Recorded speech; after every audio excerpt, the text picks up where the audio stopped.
Today we will discuss about narration. Narration আমাদের English grammar একটা গুরুত্বপূর্ণ পার্ট। ম্যাক্সিমাম ক্ষেত্রে বেশিরভাগ ছেলেরা এই ন্যারেশনের প্রতি খুবই দুর্বল, কিন্তু ন্যারেশন মারাত্মক রকম সহজ। ন্যারেশন পারতে গেলে তোমাদেরকে কয়েকটা বিষয়ের প্রতি খেয়াল রাখবে। 1 নম্বর, সেন্টেন্স। আমি ন্যারেশন শুরু করার আগে একটু সেন্টেন্স নিয়ে আলোচনা করতে চাই। সেন্টেন্স সম্পর্কে না পড়ে তুমি ন্যারেশন পারবে না। আর ন্যারেশনের উপর আমি দুটো ক্লাস নিব। একটা ক্লাস ন্যারেশনের মূল বিষয় শিক্ষা এবং একটা ক্লাস ন্যারেশনের উপর। আমি একবার দুটো ক্লাস নিলে তোমরা বুঝতে পারবে না। বুঝে আসি। সেন্টেন্স কাকে বলে? When a group of words makes a complete sense is called sentence. যখন একগুচ্ছ শব্দ একত্রিত হয়ে মনে একটি পূর্ণ অর্থ প্রকাশ করে তাকে সেন্টেন্স বলে। Sentence, there are two kinds of sentences, according to meaning and according to structure. According to meaning, there are 5 kinds of sentences.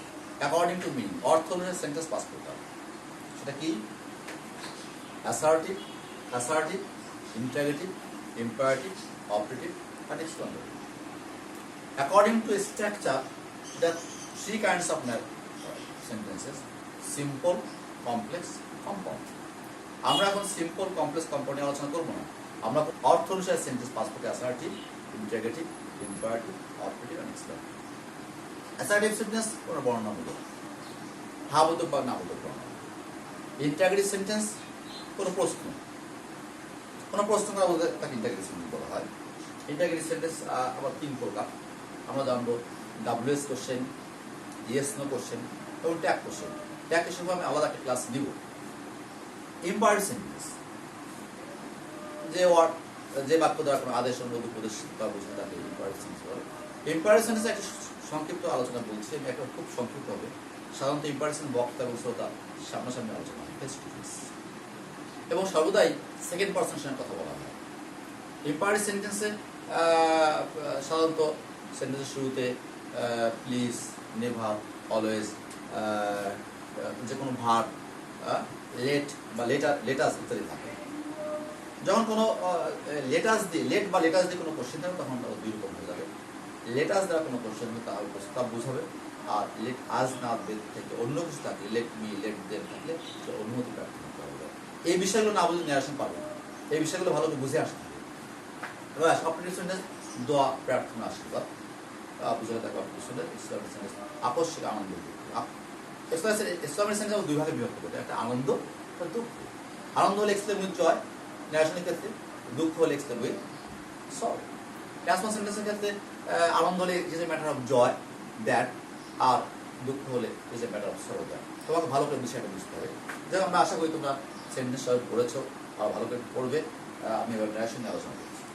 Narration আগে একটু বলতে হবে, এটা ক্লাস 9, 10, 8, 7 সব ক্লাসের জন্য। আজকে এই ক্লাসটা ক্লাস 7 থেকে 7, 8, 9 সবার জন্য। এই ক্লাসটা একেবারে যেহেতু বেসিক বিষয় 7 থেকে শুরু হয় ন্যারেশন। এই 7 থেকে 8, 8 থেকে 9, 9 থেকে 10, 8 যে প্যাসেজ ন্যারেশন, এই শর্ট ন্যারেশনগুলো না বুঝি, ন্যারেশনের বেসিক বিষয় না বোঝার জন্য ছেলেমেয়েরা ন্যারেশন বোঝে না। অথচ আমার জানা মতে পৃথিবীতে যত গ্রামার আছে সব থেকে narration is the easiest grammatical point. সব থেকে সহজ সাবলীল হচ্ছে এই ন্যারেশন। তার জন্য কি প্রয়োজন? অবশ্যই তোমাকে সেন্টেন্স শিখতে হবে। সেন্টেন্স না শিখে, without understanding about sentence, none can do well in narration. Understand? Narration শিখতে গেলে তোমাকে সেন্টেন্স শিখতে হবে। আমি ক্লাসটা 9, 10 লিখেছি। ক্লাসটা 7, 8 এবং 9, 10 4 ক্লাসের জন্য প্রযোজ্য। Subject English second paper, topic narration, teacher আমি মনির হোসেন। আসি আমরা বিসমিল্লাহ বলে আমরা ক্লাস শুরু করি। ন্যারেশন শব্দের অর্থ কি? ন্যারেশন মানে হচ্ছে উক্তি। এবার আসি সংজ্ঞা। বক্তা যখন কোনো কথা সরাসরি, একেবারে সরাসরি বলে, অথবা বক্তা যখন কোনো কথা সরাসরি বলে, অথবা বক্তার কথা যখন অন্যের ভাষায় বিবরণ করা হয় তখন তাকে ন্যারেশন বলে। আমি আবার বলছি, বক্তা যখন কোনো কথা সরাসরি বলে, অথবা বক্তার কথাটা যখন অন্যের ভাষায় বক্তার কথা যখন অন্য ভাষায় বিবরণ করা হয় তখন ক্লিয়ার? যেমন আমরা এখানে লিখছি he said to me I was ill yesterday. এটা আশা করতে গেলে হি টোল্ড মি, আর ডিরেক্ট নারেশন থেকে ইনডাইরেক্ট নারেশন করলে he told me that he had been ill the. Clear? আমি আবার আগাচ্ছি।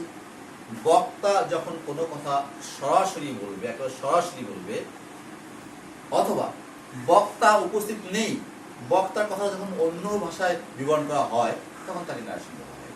ক্লিয়ার? যেমন he said to me I was ill yesterday, সে সরাসরি বলছে যে আমি গতকাল অসুস্থ ছিলাম, এখানে কোনো মাধ্যম নেই। এখন সে কথাটা বলে চলে গিয়েছে, তার কথাটা আমরা কেউ বিবরণ করছি, he told me that he had been ill the previous day.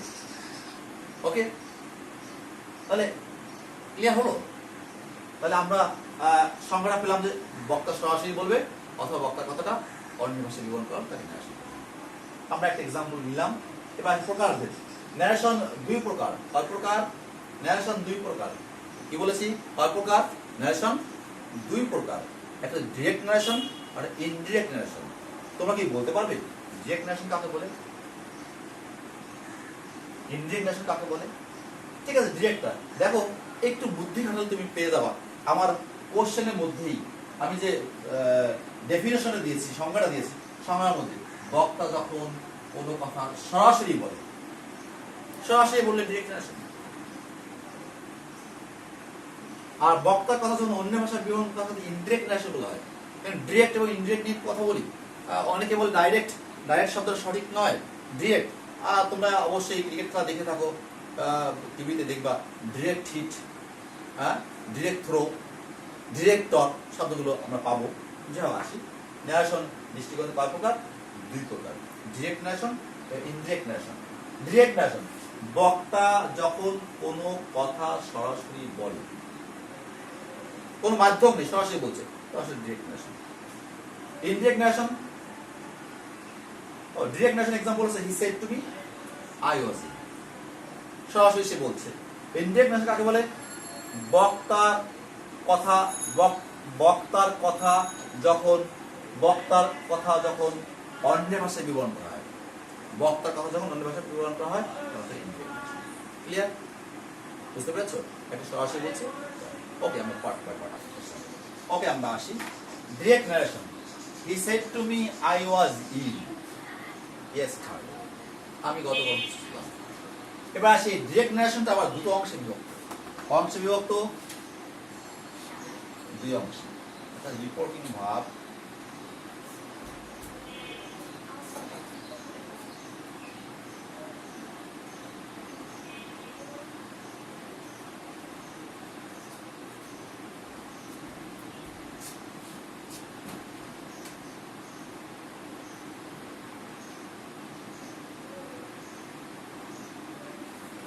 Direct narration কয় অংশে বিভক্ত? হ্যাঁ, রিপোর্টিং ভার্ব VRB আর এবং রিপোর্টেড স্পিচ। রিপোর্টিং ভার্ব এবং রিপোর্টেড স্পিচ। ক্লিয়ার? এবার আমি একটু বুঝাচ্ছি রিপোর্টিং ভার্ব এবং রিপোর্টেড স্পিচ তুমি কেমন করে চিনবে। দেখো আমি একটু অভিনয়ের মাধ্যমে বুঝাই। সবাই হাত করো। হ্যাঁ, করেছো? আমার মতো করো, দুটো আঙ্গুল এখন করো। হ্যাঁ, বলো। রিপোর্টিং ভার্ব সর্বদাই রিপোর্টেড স্পিচের হয় আগে নইলে পরে থাকে। আমি আবার বলছি, আমার মতো আমার দিকে খেয়াল করো, হাত উঁচু করো সবাই। হ্যাঁ, আঙ্গুল উঁচু করো, আঙ্গুল সোজা করো, বাঁকা করো। হ্যাঁ, বল। রিপোর্টিং ভার্ব সর্বদাই রিপোর্টেড স্পিচের হয় আগে নইলে পরে থাকে, হয় আগে নইলে পরে থাকে। বলতে পারো আমার আঙ্গুলটা কি? হ্যাঁ, দেখো আমি দেখাচ্ছি। আঙ্গুলটা হচ্ছে ইনভার্টেড কমা, ইনভার্টেড কমা। রিপোর্টিং ভার্ব, আমি বলছি রিপোর্টিং ভার্ব সর্বদাই রিপোর্টেড স্পিচের আগে বা পরে থাকে। আমি কিন্তু এটাকে বুঝিয়েছি, রিপোর্টিং ভার্বকে বুঝিয়েছি। আমি বলেছি কি রিপোর্টিং ভার্ব সর্বদাই রিপোর্টেড স্পিচের হয় আগে নইলে পরে থাকে। আমরা ঘুরিয়ে এভাবে বলতে পারি, I was ill yesterday, he said. I was in yesterday he said, এরকম হতে পারে। তুমি যদি রিপোর্টিং ভাব রিপোর্ট স্পিচটা খুঁজে পেয়ে যাও তাহলে রিপোর্টিং নিড পেয়ে যাবে। ওকে, তাহলে কি বলেছি, রিপোর্ট ডিরেক্ট নারেশন দুই অংশে বিভক্ত, রিপোর্টিং ভাব আর রিপোর্টেড স্পিচ। ক্লিয়ার? ওকে, আমরা এবার আসতে যাচ্ছি যে রিপোর্টিং ভাব আবার রিপোর্ট স্পিচটা মুছে ফেলি। হ্যাঁ, রিপোর্টিং ভাব আবার তিন অংশে বিভক্ত। রিপোর্টিং ভাব তিন ভাগে।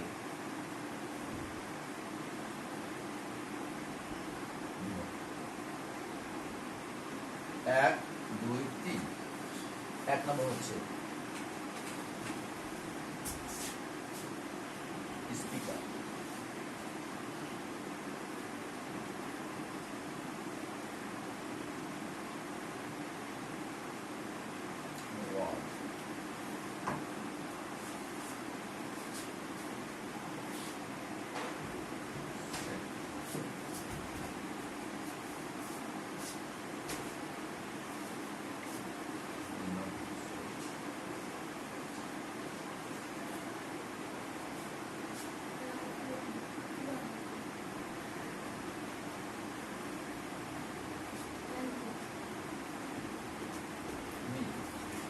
হ্যাঁ একটা শুনবে, সুন্দর করে একটা শুনবে।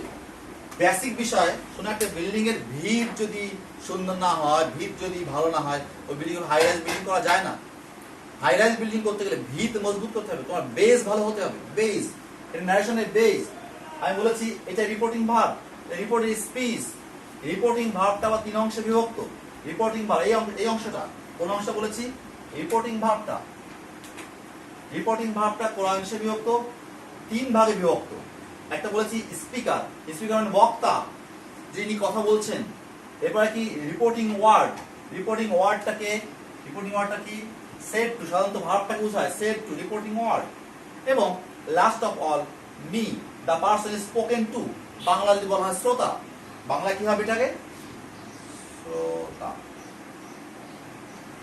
ওকে, তাহলে আমরা আবার বলছি রিপোর্টিং ভার্ব ডিরেক্ট নারেশন দুই অংশে বিভক্ত। ডিরেক্ট নারেশন দুই অংশে বিভক্ত। রিপোর্ট একটা হচ্ছে রিপোর্টিং ভার্ব আর একটা রিপোর্টেড স্পিচ। রিপোর্টিং ভার্ব, এবার রিপোর্ট স্পিচ বাদ দিয়েছি।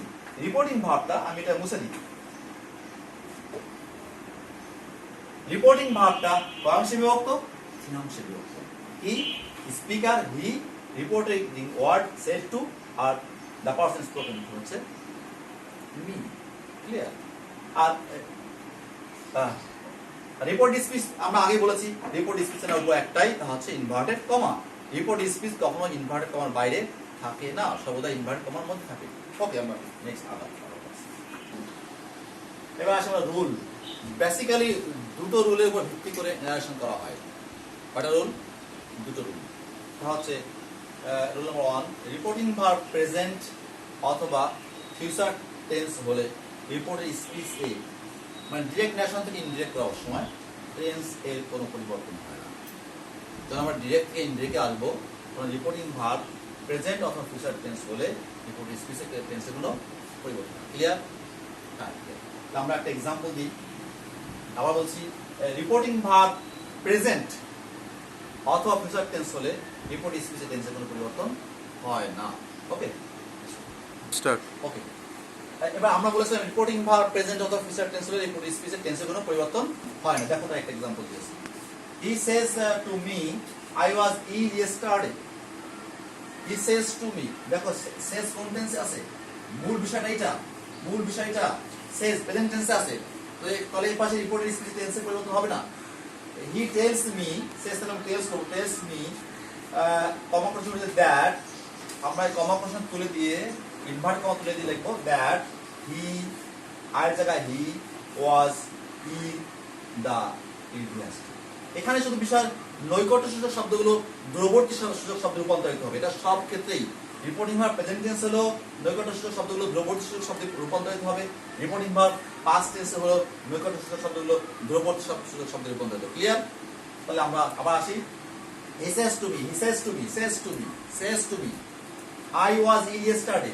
আই ওয়াজ, এখানে ওয়াজ ছিল, ওয়াজ ইল রয়ে গেছে। হ্যাঁ, মূল টেন্সের কোনো পরিবর্তন হয়নি। He tells me that he was in the previous day. এটা সর্বদাই চেঞ্জ হবে। ইয়েস্টারডে থাকে, দা প্রিভিয়াস টুডে থাকে, দ্যাট ডে, টুমরো থাকে, দা নেক্সট, এগুলো কখনো চেঞ্জ করা নিয়ম মাফিকই হবে। ওকে, ক্লিয়ার? এবার আমরা আরেকটা ওই ফিউচার টেন্সের কথা বলি। হি সেজ, এখানে আমরা উইল সে লিখি, উইল সে টু মি। দেখো আমরা এখন টেন্স চেঞ্জ করে বলেছি, উইল ফিউচার টেন্স, তখন কি হবে? হি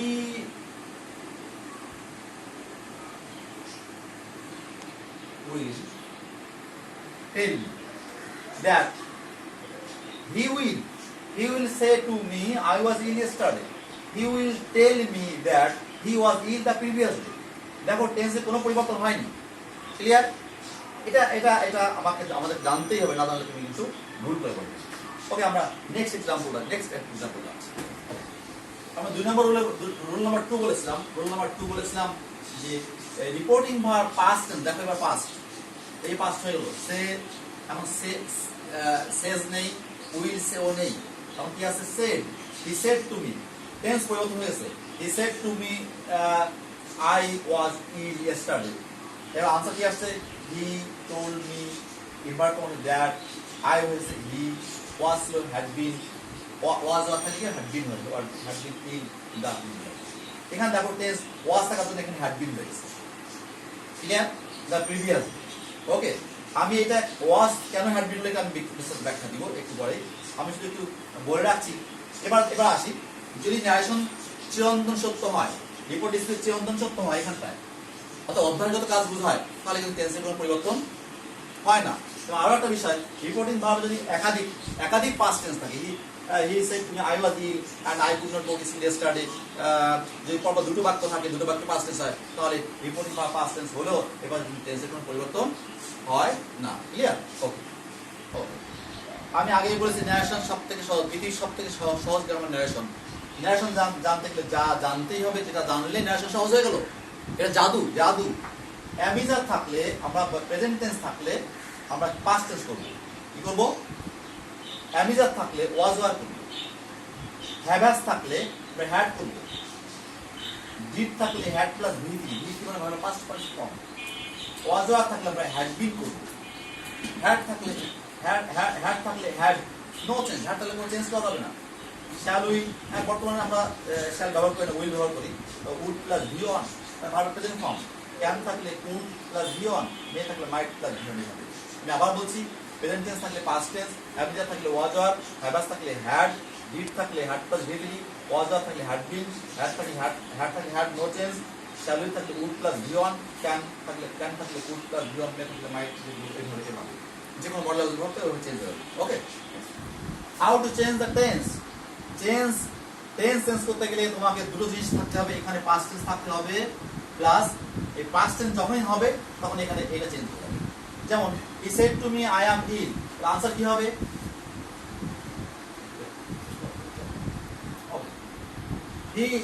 she said to me I am ill today.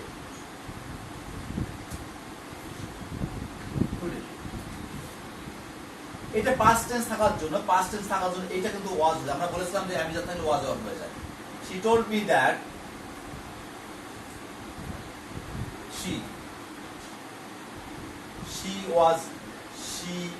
I থাকলে she ফার্স্ট পারসন স্পিকার বোঝায়, she was ill that.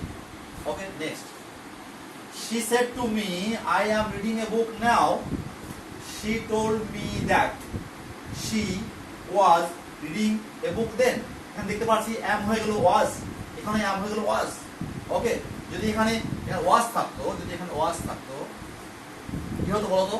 was থাকলে had been, এখানে শুধু এখানে had been হতো, she had।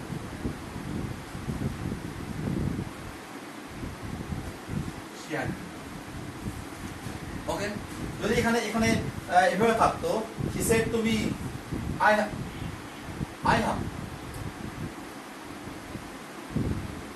have read a book, and have আছে, have তাহলে কি হতো? had। she told me that she had read a book, আমাদের জানতে হবে রিডের তিনটা form, read, red, present form যা, পাস্ট ফর্ম স্পেলিং তাই, পাস্ট পার্টিসিপল ফর্ম স্পেলিং তাই, কিন্তু উচ্চারণটা ভিন্ন। she said to me, I have read a book. She told me that she had read a book. এখানে যদি read a book. Okay? এভাবে থাকে, she told me that I had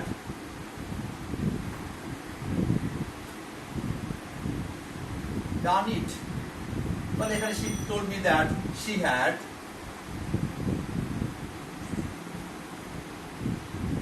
done it. কেউ বলে ইট কি দ্যাট করা যায়, যদি কেউ করতে চায় করবে, আমাদের কোনো আপত্তি নেই। ওকে, দ্যাট করলে একটু অড লাগে। she told me that she had done it. Okay, okay, how to change the person, কেমন করে পারসন চেঞ্জ করব? দেখো আমি একটু এটা আমার নিজের কৌশল, বই পুস্তকগুলো পাওয়া যায় না, টিচাররা নিজের থেকে করে, আমরা নিজের থেকে করেছি এটা। ফার্স্ট পারসন এর হচ্ছে আই, উই, আজ, আওয়ার, এদের মান ধরতে হবে 1। সেকেন্ড পারসন ইউ, ইউর, দাই, এদের মান ধরতে হবে 2। Third person no change, third person no change. First person I, we, us, our হচ্ছে ফার্স্ট পারসন মান 1, ইউ, ইউর, সেকেন্ড পারসন মান হচ্ছে 2, third person no change. Okay, আমি তাই বলে থাকি রিলেশনের ক্ষেত্রে যে 1:1, 2:2, third person no change, no change. কি বলেছি? শুদ্ধ পারসন চেঞ্জিং এর রুল হচ্ছে 1:1, 2:2, থার্ড পারসন নো চেঞ্জ। দেখো, he said to me I will help you, he said to me I will help you। এখানে রিপোর্টিং ভার্বে প্রথমে যে স্পিকার থাকবে তার মান সর্বদাই 1। এখানে যে দ্য পারসন স্পোকেন টু থাকবে, শ্রোতা থাকবে, তার মান সর্বদাই 2। এই আই মি যদি এখানে আসলে মি মান 1 হয়ে যাবে, ই যদি ওখানে মি মান 2 হয়ে যাবে। অর্থাৎ রিপোর্টিং ভার্বে এখানে পারসনের কোনো চেঞ্জ করা যাবে না। প্রথমে যে তার মান 1, পরে যে তার মান 2। ব্যাপার হচ্ছে এখানে রিপোর্ট স্পিচে আই উইল হেল্প ইউ, এখানে আই ফার্স্ট পারসন মান কত? 1। দেখো আমি ওখানে 1 লিখেছি। হেল্প ইউ, ইউ কোন পারসন? সেকেন্ড পারসন, আমি 2 লিখেছি। দেখো এবার এই আই দ্বারা কাকে বোঝাচ্ছে? 1 কে বোঝাচ্ছে। এই ইউ এর মান 2, দ্বারা কাকে বোঝাচ্ছে? এই মি কে বোঝাচ্ছে। যেমন হি told me that I will, I মানে কে? আই মানে 1 ফার্স্ট পারসন, মানে প্রথম তাকে বোঝাচ্ছে। আই মানে হি উড হেল্প ইউর মান কত? 2 মানে মি। ওকে, যদি বলা হয় he said to me that I will help him, এখানে যদি হিম থাকে, হিম এর থার্ড পারসন হলে থার্ড পারসন নো চেঞ্জ। আচ্ছা হবে he said to me I will help him, he told me that he would help him. এই him অন্য ব্যক্তি, বুঝতে পেরেছি? থার্ড পারসন, তাহলে পারসন চেঞ্জিং রুল হচ্ছে 1:1, 2:2, third person no change. Understand? He said to me, will you do it? Will you do it? এখানে আমরা আগে কিন্তু সেটা করে টোল্ড